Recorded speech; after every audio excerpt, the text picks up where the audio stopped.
Super Tuesday is here. 10 states head to the polls to make their picks for the Republican presidential nominee.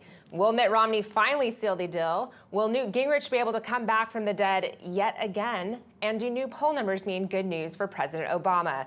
Here with me in studio to discuss is Bill Whittle, host of Afterburner, and Stephen Kruiser of Cruiser Control. Well, guys, we have a new Wall Street Journal NBC poll out showing Mitt Romney atop of the Republican pack with 38%. You can see there Rick Santorum trailing at 32%. Bill, what are your predictions for Super Tuesday? How do you think Romney's going to fare? Do you think he's finally going to have a strong showing? I think he'll probably close the deal on Super Tuesday. You know, there's that old line about this is not only, this field is not only worse than I imagine, it's worse than I can imagine. I had a thought on the way over here. It's like, who would you endorse out of this field? I wouldn't endorse anybody. I will be 100% behind whoever the nominee is. I'll have the lawn signs, I'll campaign, I'll put the tattoo on my face. I'll be 100% behind the nominee, but I just don't think I could endorse any of these people. But I think Romney will wrap it up. And I think the one thing that you could say that might be good news is most conservatives did not want Mitt Romney to sail to the coronation on placid seas where both Romney and the GOP establishment think, piece of cake, moderates, these knuckle-dragging rubes, right? There has been, Santorum is just the last, he's not the latest, he's the last of the anybody but Romneys. And the last of the anybody but Romneys, I suspect, is going to finally lose to the Romney. But it should not be lost on Mitt Romney and the GOP establishment that the voters have taken every single candidate on that initial dais who was not Mitt Romney and elevated them as much as they could. The grassroots did not want Mitt Romney at all. Yeah. And Stephen, you brought up a point about the establishment. It seems as if the establishment has been really kind of hesitant getting him back of Romney, but we saw this weekend Eric Cantor finally came out, endorsed him on Meet the Press. Do you think that the establishment and the GOP is finally coming around and saying, okay, this is our guy, let's get behind him now? They want it. Well, first of all, there is no establishment according to all the establishment people. That's what we've been hearing for 6 months now. I've seen stories in National Review Online. The establishment people keep swearing there is no establishment, but all the establishment guys started falling. I called it the whip dog effect, you know, because it's always infighting with the GOP, and then the whip dogs fall into line. That's how it goes in every nominating process, and now the whip dogs are starting to fall into line. And I do think they're trying to rally. I do think there's a little bit of panic, and they figured this is a good chance to make sure we at least close the deal on Super Tuesday. Because if Romney doesn't look inevitable beyond Super Tuesday, the GOP has serious problems. So they need to make it look, they need to make this happen as quickly as possible right now. Well, it's funny to me because I remember 4 years ago, I mean, Hillary Clinton didn't drop out of the race till June, and we didn't hear any chatter about that destroying the Democrat Party. But I want to take a look at some of these numbers because I found they were interesting. It's the favorability ratings of Mitt Romney compared to other presidential candidates at the same point in the race in March. And look at these numbers. I mean, Romney's at 28 favorable compared to McCain at 47. And you look down at the bottom, you're getting to Bob Dole territory as far as favorability. I mean, is this going to be 1996 all over again? You're at the point where you're praying for Bob Dole territory now. You're hoping to achieve Bob Dole's numbers before this thing goes over. I've never seen anything so depressing in my entire life. This is the worst field of candidates I've ever seen. And I still harbor this fantasy. I know it's fantasy, but I still harbor this fantasy that somehow this thing will all get locked up and the GOP will do the one sensible thing, which is get into the convention and say, we nominate as President of the United States Paul Ryan. And Paul Ryan is going to have one platform. There's going to be one platform, and that's all we're going to talk about. We're not going to talk about contraception. We're not going to talk about Iran. We're not going to talk about anything. We're going to talk about the fact that Treasury Secretary Tim Geithner says, according to his own numbers, there will not be a U.S. economy in 2027 if we keep spending this kind of money. And no one's talking about that. No one and is his talking about budget that. for recovery, but we're too stupid to do that. And so we're going to march out the guy who invented Obamacare, the most liberal. We will have the only two. Look, the liberal dream is nationalized health care. That's the dream. And the election of 2012 will pit the one Democrat who's achieved the liberal dream versus the one Republican who's achieved the liberal dream. That's what we're going to be left with.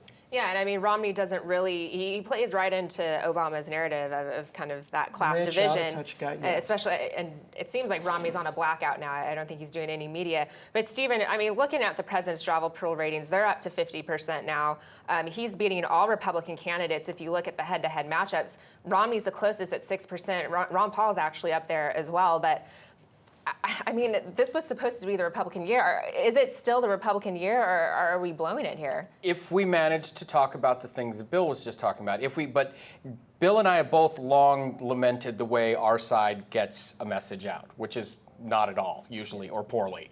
And we have let this contraception thing take over. We've got Sandra Fluke. We're all caught up in this stuff right now. And the only reason his job approval ratings are up right now has nothing to do with anything he's doing. It's because nobody's talking about anything he's doing. That's why. So by comparison to all of this other stuff, everything seems to be okay. Now they're going, yeah, I guess he's not so bad right now because we've been talking about whether or not what Rush called her was a bad thing. Yeah, and I mean, That's gas is like. Can I just add one thing to that? Absolutely. There has never been, in my experience, the kind of softball pitched to us as there was when Barack Obama told Roman Catholics, you must violate your conscience in direct violation of the First Amendment of the Constitution. This is the kind of softball that should have been knocked out of the park, and we end up now having Rush Limbaugh apologize to a professional agent provocateur. How do you drop a ball like this? It's not about the contraception. It's not about condoms. It's not about Fluke. It's about the First Amendment. A party that drops these kind of softballs doesn't deserve to win and isn't going to win. Somebody had better get on this message machine and make it pretty quick and pretty simple. Bill Clinton got elected because he said, it's the economy, stupid. And somebody needs to write on the foreheads in reverse letters so they can see it when they take a shave in the morning. It's the debt bomb, stupid. There is not an economy if we continue on like this. No, exactly. I mean, things are going to go to hell here in a very short amount of time, probably quicker than what Geithner thinks. And I want to ask you, I mean, do you agree with Bill? I mean, has this primary process, has it hurt the GOP brand? And why can't they seem to stay on message? No, if you will look at it from the other way, this lengthy process should have taught us something. We should have learned how to fight a little bit. When you've got extra practice time, you should learn how to do it better. And they're not learning how to do it better. They just keep dropping. Not only did Geithner say the economy was not going to exist anymore, he also admitted to Paul Ryan that they didn't have a way to fix it. No. He said, and we don't like yours. He flat out said, we don't have a solution for it. You do, and we don't like it. And it's on video. It's not like we have to make the case. You have to show the video is all. And they're not, and they haven't been able to do that so far. So I am just, it drives me nuts. I do not think this lengthy process has weakened them at all. I think the candidates were weak from the beginning, and this problem with messaging goes back long before this primary, and that's what's killing us right now. Let me add one thing about this. One thing that this primary process has shown us, there's one lesson in this thing, and that is this.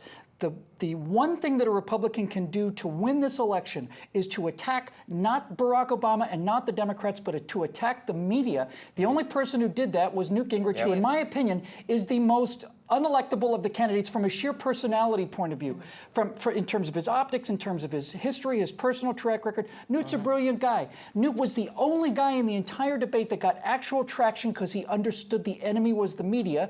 And this is the one thing our lamented friend Andrew Breitbart used to say every time he opened his mouth. The only person who understood this in the entire field was Newt Gingrich, and we are going to end up with the one candidate, Alexis.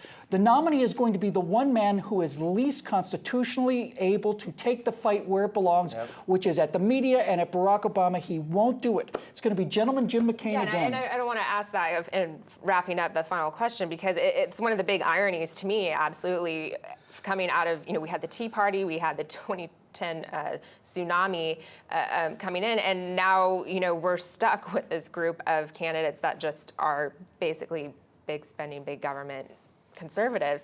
I mean, what do you think about that? I mean, do you find that ironic at all? I find it appalling, and I'll say this. I think there's one ray of hope in all of this. You see the Occupy Wall Street movement was the big story of last year, and everybody's saying, well, the Tea Party's finished. It's obviously gone because we're not having protests anymore. The Tea Party is not gone. The Tea Party is the most mature, politically mature organization I've ever seen. They won this big election. They didn't get anybody they liked. Instead of saying we're taking our football and going home, you know where the Tea Party is now? They're out registering votes, and they are very quietly getting their people together. They're getting a ground game together. And the only hope we have is that in 2008, 30 million conservatives sat this one out. Well, to hell with this John McCain, I'm not voting for a moderate. I don't think there's a single conservative, I don't know of a conservative, who's going to sit out 2012. I'll vote for anybody over this guy. Yeah, and the last thing I'll say, I think this is the most important point that I can make in terms of what I see. Despite this goat rodeo, I have one question for our viewers out there. Do you know of anyone, anecdotally, not personally, anecdotally, do you know of one person who did not vote for Barack Obama in 2008 and has suddenly decided to vote for him now that they've seen him in office? I don't know of a single person in that category. Not one. I've never heard of such a person. Oh, I voted for McCain, but I really like this Obama now that I've seen him. We're not out of this. This guy's a horrendously unpopular president. But we better get this boat under control and on course and have some kind of message, because we're running out of time. Kruiser, do you agree? I mean, what do they need to do to get this thing back? I think Bill's point about the conservatives being extra motivated because of what's on the other side is very valid this time. It's not going to happen again. But the Tea Party is actually a movement, unlike Occupy Wall Street.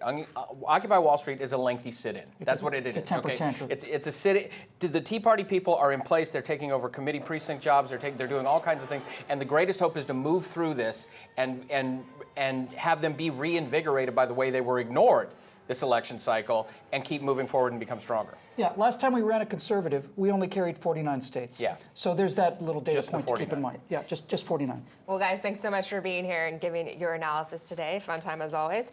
And stay tuned to PJTV for more of our 2012 election coverage. For Bill and Stephen, I'm Alexis Garcia. Thanks for watching.